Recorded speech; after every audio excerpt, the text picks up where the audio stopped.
Young Africans visas TP Mazembe from DR Congo. We have the head coach from TP Mazembe, Lamin Diaye, accompanied by the senior player, Atib Rajab.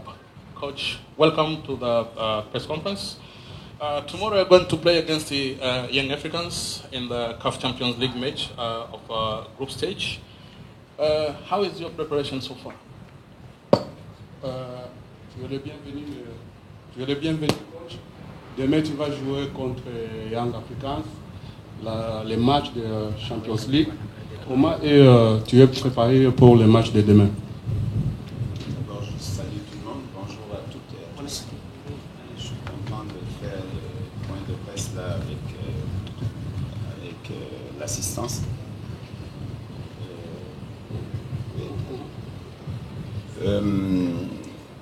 On s'est bien préparé, on a eu le temps de se remettre de nos déboires du match aller, des matchs aller même je dis, parce qu'on a fait un long voyage pour aller à Nouakchott, ensuite le retour a été très long, quand on les recevait, on est presque arrivé en même temps.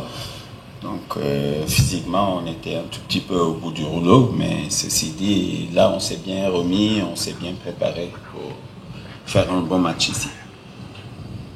Kwanza nawasalimu wote ambao umejitokeza hapa. Nawashukuru kwa kuja. Tunakuja kucheza mechi ambayo tumejiandaa.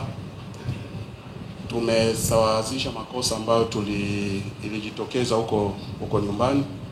Ijapokuwa tumefanya safari ndefu kwa kuja, kuna sehemu ambako tulipitia kwa kwenda kujiandaa kama wiki ngapi ili kuja hapa. Najua makosa ambayo yaliyotokea kwenye mechi ya kwanza tumesawazisha na tumefocus kwenye mechi ya kesho. Najua itakuwa mechi nzuri sana na tutapata matokeo. Questions? Questions to Coach Lamin Diaye? Yes.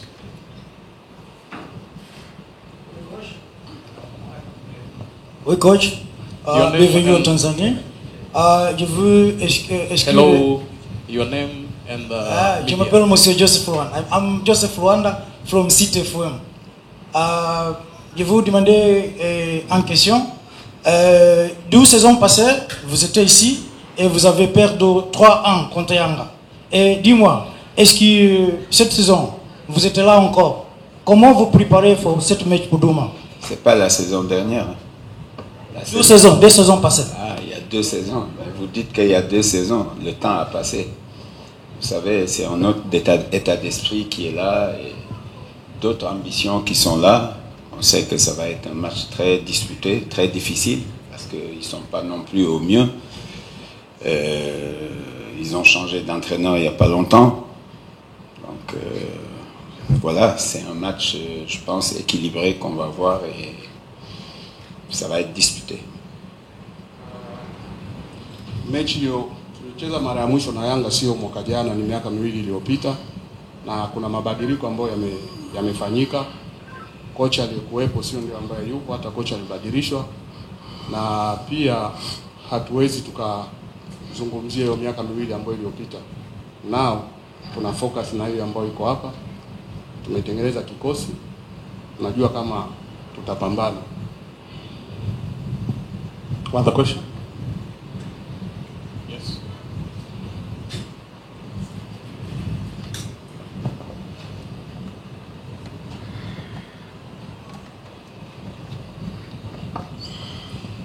Kwa majina naitwa Hebron Fighton kutoka FNS TV. TP Mazembe wanaonekana kutokuwa na mchezo wa kimashindano tangia tarehe 14 Disemba walipocheza na Young Africans.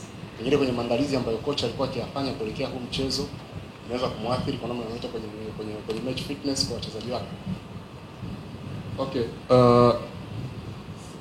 Les derniers matchs que TP Mazembe a joué contre Yanga, c'était le 14 décembre. Jusque-là, Mazembe n'a pas joué aucun match du championnat. Selon la préparation de ces matchs, est-ce que ça peut affecter sur le fitness des joueurs ou comment? Vous savez, chacun fait comme il a envie, chacun fait comme il perçoit. On avait des joueurs qui ont joué le Tchad, qui ont fait 2 matchs internationaux, d'autres n'ont pas fait, d'autres qui étaient blessés, ils en ont profité pour se refaire une santé. Donc voilà, moi ce que je sais, c'est qu'on s'est bien préparé et je pense que l'essentiel c'est de faire un bon match demain. Mimi ninachojua kama tumejiandaa vizuri na kila mtu ana namna yake ya kujiandaa, kwa sababu nina wachezaji wakubwa ambao kati yao walienda kucheza mechi ya kimataifa na timu ya taifa ya Shan, na wengine ambao walikuwa majeruhi walipata muda wa kupumzika na kujiandaa vizuri, na cha muhimu ni maandalizi, na tunajua kama kesho tutafanya vizuri kwa sababu tulijiandaa. Yes.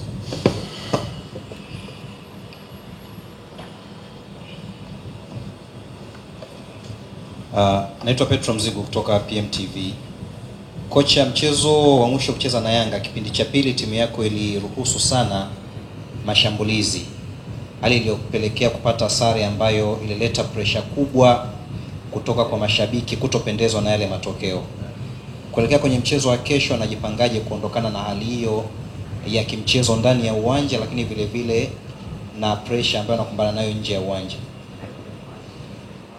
Les derniers matchs que vous avez joué contre Yanga au deuxième mi-temps, ton équipe a été trop attaquée par l'adversaire. Ça a même causé l'égalisation du côté de Yanga et ça a donné une pression à ton équipe et aussi même aux supporters qui n'étaient pas contents avec l'égalisation de Yanga tout à la dernière minute.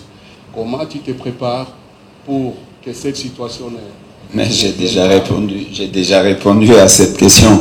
Vous savez, on revenait d'un voyage très très très difficile où physiquement on a accusé le coup et physiquement on était complètement à la ramasse, je dirais. Mais demain c'est un autre jour, demain c'est un autre match. Les supporters, vous savez, que ce soit Lumumbashi, que ce soit ici, c'est la même chose. Quand tu concèdes un but à 10 secondes de la fin, il y a de quoi être déçu. C'est pas que eux qui étaient déçus, les joueurs étaient déçus, tout le monde était déçu. Mais c'est le football. Vous savez, le football, tant que l'arbitre n'a pas sifflé, c'est pas fini. Mais on est ici pour jouer, pour faire un bon match. Voilà.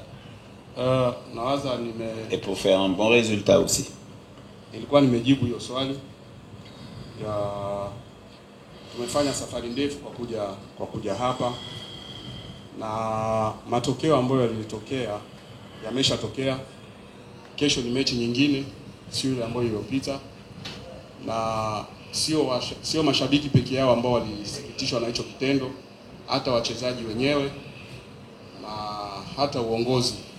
Lakini tunajua kama mechi ya kesho haitakuwa kama mechi ile ambayo tuliocheza. Mashabiki wote duniani wako sawa, wawe wa hapa, wawe wa kule. Timu inaposawazishwa dakika ya mwisho kwenye sekunde ya mechi kuisha huwa inaumiza, lakini pia ni football, lazima tujue hicho kitu. Na kama filimbi ya mwisho haijalia bado, chochote kinaweza katokea kwenye football. Ila tumejipanga na tumejiandaa, tunajua kama kesho tutacheza mechi nzuri na tutapata matokeo pia. Another question? Yes. Mike. Hi coach. Kwa majina naitwa Cosma Constantino kutoka Bugani TV. Kocha, kuelekea mchezo wa kesho, tunatazamia mchezo ambao Young Africans na TP Mazembe ambao wanahitaji wote alama 3, na mchezo ambao atakayepata alama 3 anapata matumaini zaidi kwenda ku qualify robo final. Je, kama TP Mazembe mmejipanga vipi kwenye mchezo wa kesho, na mkiwa mnacheza mko away kwa maana ugenini, na mnahakikishia vipi mashabiki kuelekea mchezo huo? On sait que demain vous allez jouer contre Yanga, un match très capital. À qui celui qui va avoir 3 points, c'est celui qui aura un peu l'espoir d'avancer sur le groupe. Alors, comment vous vous êtes préparé et qu'est-ce que vous assurez aux supporters pour le match de demain au moment où vous jouez à l'extérieur? Vous savez, ce match-là n'est pas décisif. Il reste 3 matchs. Il n'est pas décisif, mais il est important. Et les supporters, ils sont toujours derrière leur équipe et je pense ils ont encouragé les joueurs, ils ont encouragé le staff. Ils étaient aux entraînements. Voilà, ils ont vraiment demandé aux joueurs de mouiller le maillot, c'est tout. Et je pense qu'on a de la qualité dans l'équipe et si on retrouve nos forces, je pense qu'on peut aussi embêter cette équipe-là. Mechi ya kesho ni mechi muhimu, lakini sio mechi ya maamuzi, sababu bado kuna mechi 3 mbele. Mashabiki wako nyuma ya timu yao, walikuwa wanakuja mazoezini kuwapa motisha wachezaji na benchi la ufundi nzima. Tunajua umuhimu wa hiyo mechi. Tutafanya kile ambacho tumetarajia kukifanya. Tutacheza na matokeo yatapatikana. Okay. Now it's the time for the